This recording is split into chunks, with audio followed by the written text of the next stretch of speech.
nous avons dit que les problèmes pouvaient être reformulés, voyez-vous, c'est ça. C'est-à-dire que tout peut être reformulé, on ne peut pas arriver à des conclusions. Toutes les conclusions sont fondées sur des bases qui sont elles-mêmes contingentes, et on peut reprendre le problème à la base. Par exemple, le problème des étoiles fixes, c'est un problème qui a été complètement éliminé par André Barbeau, au niveau éliminé par Yves Lenoble. Enfin, je veux dire, on considère que ça n'a absolument aucun intérêt. Or, si par malheur, ces étoiles fixes, comme je pense, sont importantes, parce que ça, c'est aussi un autre problème. Tout à l'heure, vous disiez justement, il y a la philosophie et puis il y a les techniques. Alors, quelles sont les techniques? Si effectivement, on a plusieurs points aveugles. Un, on ne s'intéresse pas tellement au moment où les individus veulent dépasser leur thème ou veulent dépasser leur identité spécifique. Deux, on ne s'intéresse pas non plus tellement aux étoiles fixes. Et donc par conséquent, si jamais ces étoiles fixes sont justement des éléments conjonctionnels déterminants, parce que justement la conjonction entre une planète et une étoile fixe, c'est quand même au niveau de l'histoire de l'astronomie essentiel, puisque l'astronomie, c'est elle qui a découvert la différence entre les étoiles fixes et les étoiles errantes. Oui, donc cette dualité fixe et errant, elle est certainement à la naissance même de l'astrologie par certains côtés, puisque c'est à ce moment-là qu'on a pris. Si on prend connaissance des planètes, ça veut dire qu'on prend connaissance des étoiles, puisque ces deux catégories qu'on croyait à peu près identiques il y a X milliers d'années, parce qu'on n'avait pas compris qu'il y avait des étoiles qui bougeaient ou je sais pas quoi. Et donc, à partir du moment où on prend conscience de leurs différences, on a une polarité. Et surtout que quand on parle d'une révolution sidérale, c'est toujours le retour d'une planète vers un même point du ciel. Donc, par quel mystère a-t-on évacué radicalement les étoiles fixes de la problématique astrologique, en rompant dès lors même la notion de dualité? C'est toute la dualité qui est malade, en fin de compte. Il y a une sorte de pathologie de la dualité, dualité au niveau cyclique, on n'arrive pas à penser une chose et son contraire, dualité au niveau de deux corps célestes qui sont de nature différente. À partir du moment où on ne prend pas en compte cette dualité, on est obligé d'utiliser plusieurs planètes, et donc on est obligé de désigner chaque planète comme étant différente l'une de l'autre. Alors que si on prend la dualité étoile-planète, elles sont déjà dans la dualité par elles-mêmes. Surtout si vous utilisez une planète et une étoile, il n'est plus nécessaire de définir ce qu'est cette étoile ou ce qu'est cette planète. Il vous suffit de dire que c'est une étoile qui rencontre une planète. Et ça pose d'autres questions dont je vais parler avec M. Vanès ce matin, c'est-à-dire que est-ce que l'astrologie c'est une astrologie des planètes ou des signes, ou c'est une astrologie des aspects? Oui, vous en parliez dans votre dernière communication. Ah bon, bah alors, d'accord. Alors, c'était notre... Alors, bravo. Et Kepler. Oui.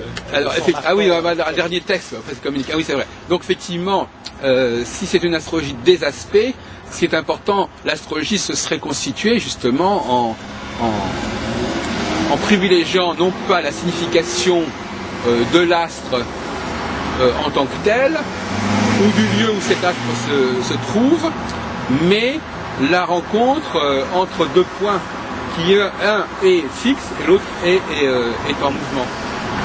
Puisque pour qu'il y ait cycle, il faut qu'il y ait à la fois mouvement et fixité. C'est pour ça que la notion de planète, de cycle biplanétaire est un peu un problème, parce que les deux planètes avancent. Et donc, par conséquent, par exemple, si on prend le cycle de Saturne, eh bien, le cycle de Saturne, il n'existe pas dans une relation biplanétaire. Non. Puisque les 30 ans de Saturne, ils vont devenir 36 ans si c'est avec Neptune, ils vont devenir 20 ans si c'est avec Jupiter. On perd la structure géométrique de l'astrologie en combinant avec une planète. Surtout que c'est à chaque fois, pourquoi cette planète-là, pourquoi une autre? C'est-à-dire, voilà. Donc,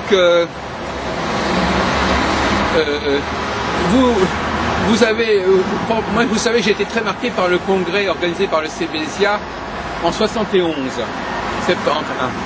Il a pas fait énormément de congrès, le CBSIA, en fait. Il a fait celui de 1935 à Bruxelles, dont vous parliez avant-guerre, 2 ans avant celui de Paris, quand même, en 1937. Mais vous savez que c'était à l'époque organisé par les Allemands. Je ne sais pas si vous le savez. les Allemands étaient responsables de l'organisation des congrès internationaux. Le fameux docteur Korsch, K-O-R-S-C-H. Et donc, tous les 2 ans, on organisait un congrès international où venaient d'ailleurs énormément d'Allemands. Et d'ailleurs, c'est très curieux ce phénomène-là, parce que même en 1953, lorsqu'on a organisé un congrès à Paris du CIA, c'est organisé par des astrologues autrichiens. C'était pas un congrès à initiative française, enfin, si on peut dire. Voilà. Alors moi, je sais que mon premier congrès d'astrologie francophone, ça a été 71. Je sais plus, je crois que c'était la salle Lumen, je suis pas sûr, peu importe. Et vous, quelle a été l'importance des congrès ou des colloques dans la vie de l'astrologie belge depuis que vous la connaissez? Il y a eu des moments forts à ce niveau-là? Non, justement, il n'y a pas eu beaucoup de moments forts depuis très longtemps au niveau des congrès astrologiques en Belgique, et ce serait vraiment un moment important que de réorganiser à nouveau un congrès à Bruxelles. Mais vous en connaissez un peu l'histoire des congrès qui ont eu lieu à Bruxelles? Il n'y en a plus depuis très longtemps. Vous savez que moi j'en ai organisé un très important en 80 à Bruxelles. Avec les astrologues belges. Ça fait tout de même 28 ans. Non, mais il y en a eu probablement depuis, mais moi je sais que j'en ai organisé. Il n'y en a plus depuis, vous voulez dire. J'en sais rien, je n'ai pas tenu le détail de tout ce qui s'est passé en Belgique. C'est vous dire qu'il n'y a plus de congrès astrologiques ici en Belgique, dans la partie francophone du pays. Oui, d'accord. Et il n'y en a plus de. Enfin, vous savez, il faut faire attention aussi à ce qu'on appelle des pseudo-colloques. Parce qu'en France, on a quand même, excusez-moi de vous le dire, beaucoup de congrès qui ne sont que des congrès un peu factices. Parce que si c'est simplement pour que... Ça dépend qu'est-ce que vous entendez, monsieur Panicci, qu'est-ce que vous entendez et qu'est-ce que vous attendez?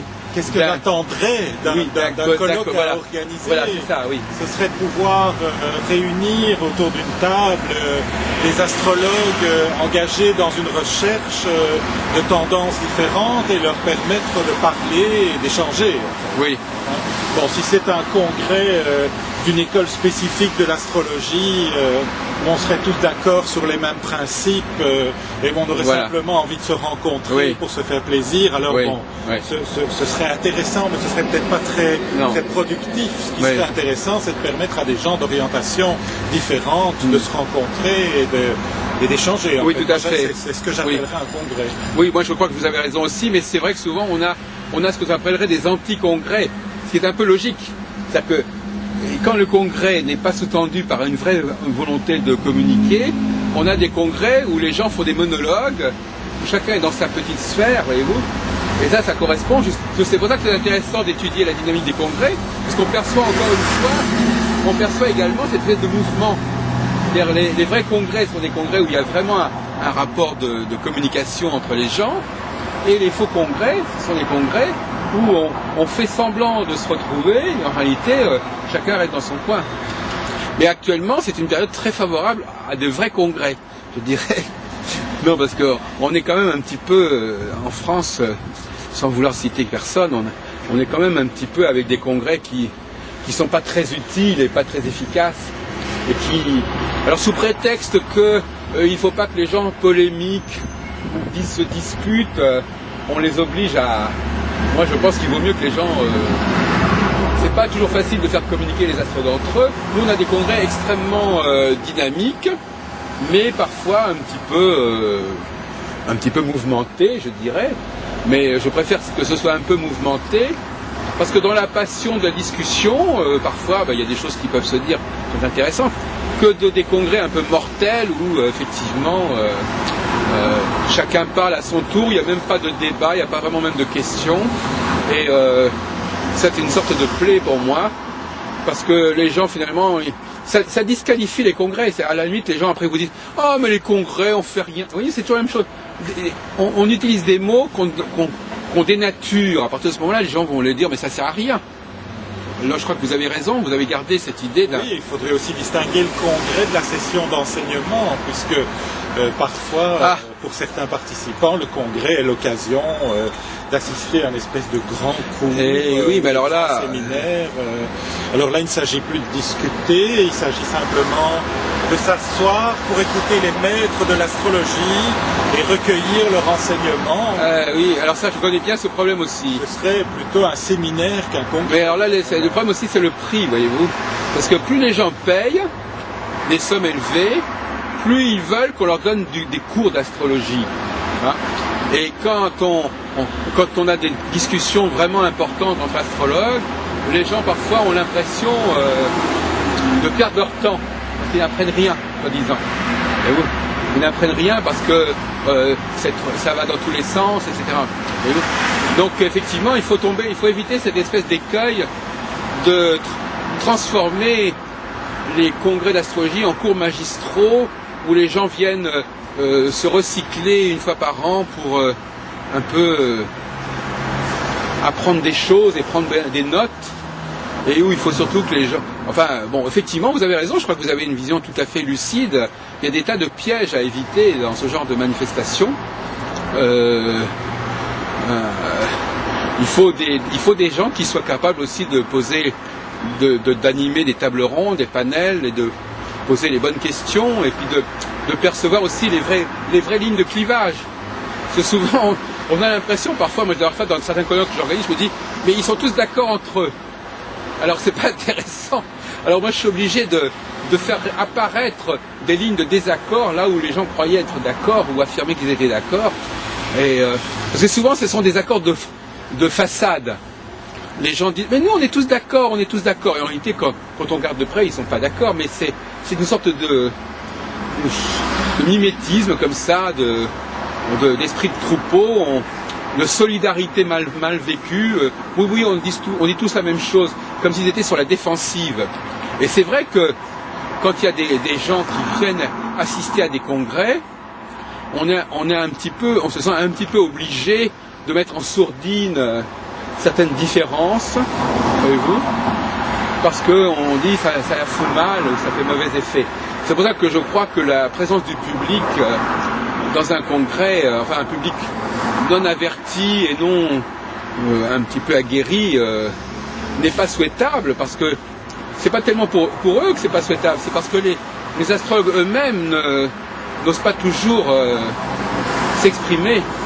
Et surtout, c'est un peu une sorte de tabou, voyez-vous, de nous dire je ne suis pas d'accord avec vous. Alors souvent, et ça c'est même un tabou que j'ai vu constamment revenir dans des tas de réunions, c'est-à-dire les gens dans la salle peuvent ne pas être d'accord avec les intervenants, mais les intervenants ne peuvent pas ne pas être d'accord entre eux. Ou du moins, il ne faut pas qu'un intervenant commence à prendre à partie tel autre intervenant en disant « Monsieur, je ne suis pas d'accord avec ce que vous avez dit ». Ça, c'est interdit, ça. Donc, c'est pour ça que là aussi, il y a des problèmes, parce que si on commence à raisonner comme ça, on va pas très loin dans le genre d'organisation de réunion. Moi, j'avais discuté avec M. Rébillard l'autre jour, j'avais fait une réunion d'animateurs d'astrologie à Paris. Alors il me disait, oui, c'est un ami, j'en parle, je lui ai dit, de toute façon il sait ce que je pense, mais il me disait, oui, les astrologues que j'invite, ils doivent chacun parler, ils ont leur temps de parole, mais ils vont pas commencer à comment... Et moi, le nombre de tables rondes auxquelles j'ai assisté encore récemment à Bordeaux ou ailleurs, c'est absolument inconcevable que les membres de la table ronde se prennent à partie les uns les autres sur quoi que ce soit. C'est insupportable. Et même souvent, l'animateur de la table ronde, il se garde bien de cela. Il se garde bien. C'est très mauvais genre d'avoir des intervenants qui... Il n'y a que dans des réunions politiques qu'on a le droit de le faire, mais alors chez les astrologues, c'est totalement interdit. C'est totalement interdit d'exprimer un désaccord. Alors qu'il serait au contraire amusant de faire venir des gens dont on sait pertinemment bien qu'ils ne sont pas d'accord sur tel et tel point, et de les faire discuter entre eux. Tout dépend de la confiance qu'on peut avoir dans le conflit aussi. Il faut aussi savoir le gérer, parce que le conflit, on peut le réguler, mais enfin conflit, disons,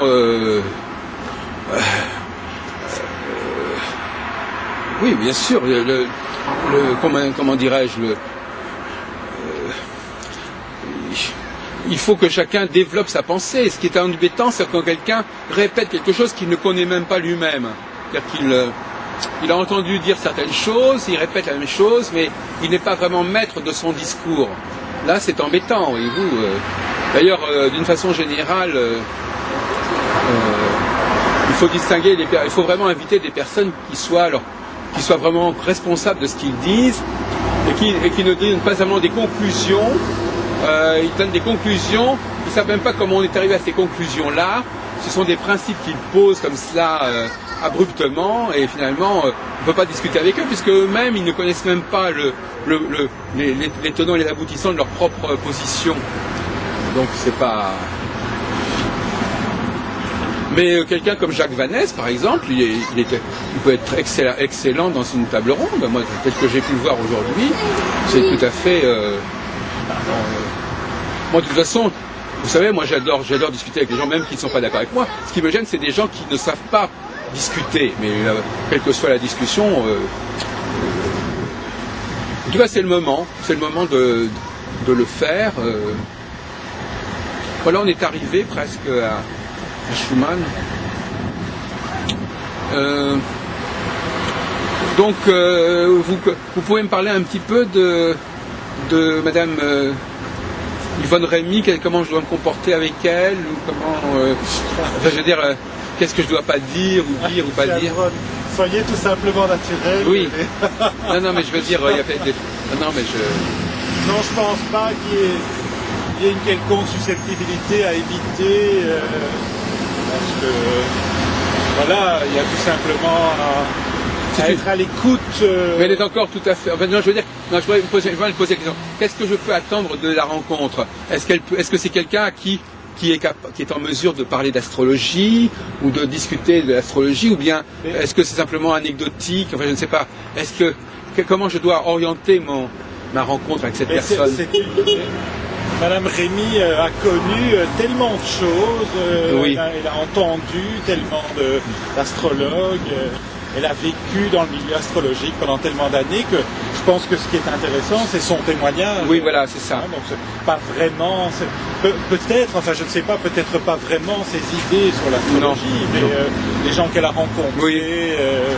Les expériences qu'elle a vécues, etc.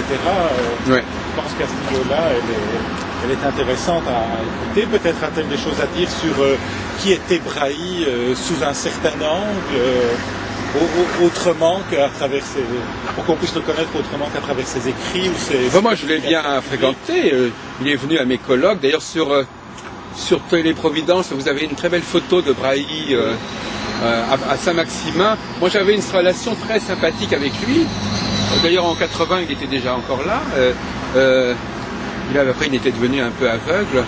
Mais je ne sais pas si vous vous rendez compte, Brahe, à cette époque-là, en 78, il y a 30 ans, il avait fait le voyage jusqu'à Marseille pour aller à un colloque que j'organisais.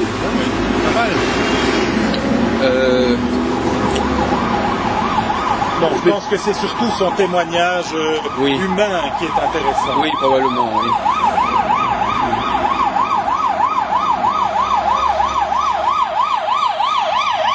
Et qu'est-ce que... Sans vouloir être indiscret, il y avait des tensions à un moment donné dans la vie astrologique belge entre la FAB et le Cébésia, enfin je sais pas, il y avait des difficultés ou... Il y avait des tensions entre les responsables des deux associations, et donc il y avait forcément... Vous parlez entre M. Gilbert de Caen, c'est ça, ou c'était... Oui, c'est ça, oui. Entre les responsables des deux associations, il y avait des tensions pour des raisons probablement personnelles ou des expériences qu'ils ont partagées qui se sont mal passées. Oui. Et donc, d'un seul coup, les deux groupes étaient divisés et les astrologues étaient répartis en deux factions, avec une espèce de nécessité psychologique indirecte de devoir prendre parti pour l'un ou l'autre groupe. Ce qui est intéressant, c'est qu'à partir du moment où... C'est-à-dire que ça a disparu finalement. Alors ça n'a pas laissé de traces. Alors ça a disparu. C'est intéressant de comprendre. Ça vient de disparaître. Oui. Ça vient de disparaître. Ah bon, ça vient il y a peu de temps, puisque les deux protagonistes sont décédés il y a peu de temps, finalement. Ça fait quoi? Quelques années à peine. Donc la vie astrologique belge est seulement en train de se réorganiser maintenant, en dehors de ces deux personnages qui étaient les leaders de l'astrologie belge. Et c'était pénalisant, à votre avis, cette situation pour l'astrologie belge? Je pense que... Parce que c'est pas toujours absolument catastrophique, qu'il y ait deux camps. C'est pas vraiment catastrophique, mais moi je pense que ça a éclaté les forces, oui, qu'on aurait pu unir ou qu'on aurait pu mettre au service de certaines créatives astrologiques. Oui. Ça a encombré les communications. On ne peut pas dire que ce soit vraiment grave, mais bon, je pense que ça a eu une certaine incidence. Enfin, c'est mon sentiment en tout cas. Oui, enfin, en tout cas, on peut le penser, mais c'est pas... Moi, j'en sais rien. Mais c'est vrai qu'on a des exemples très comparables, et même encore beaucoup plus anciens en France, effectivement. Il y a des choses qui datent... J'aurais jamais cru que certains problèmes qui datent de 78 ou de 86, par exemple, puissent avoir des effets encore aujourd'hui. Je ne veux pas donner d'exemple, mais c'est vrai que c'est des choses qui maintenant datent de plusieurs décennies, carrément. Hein. Et effectivement, on a l'impression que ça ne disparaîtra qu'à la mort des intéressés. C'est quelque chose de clanique à comprendre, là, de purement... tribal interprété. Mais il y a des querelles même encore plus anciennes. Enfin, moi j'ai collectionné les querelles dans ma vie associative, et les querelles qui remontent à plus de 30 ans, même maintenant 35 ans. L'autre jour, je discutais avec un monsieur, il me dit « Oui, je me souviens, en 74, vous êtes venu me voir, on a eu un problème entre nous. Il y a 34 ans, alors je dis oui, ah oui, d'accord, oui, moi-même je me souviens plus très bien de ce qu'il disait. Mais enfin, on a l'impression que ça donne, c'est presque identitaire, ça donne presque une raison d'être aux gens et aux associations d'avoir une posture comme ça. C'est comme s'ils n'avaient pas d'autre façon d'exister que dans ce genre de posture polémique. Et puis aussi, si vous voulez, parfois, ce qui est assez amusant, c'est que parfois, ça donne une contenance.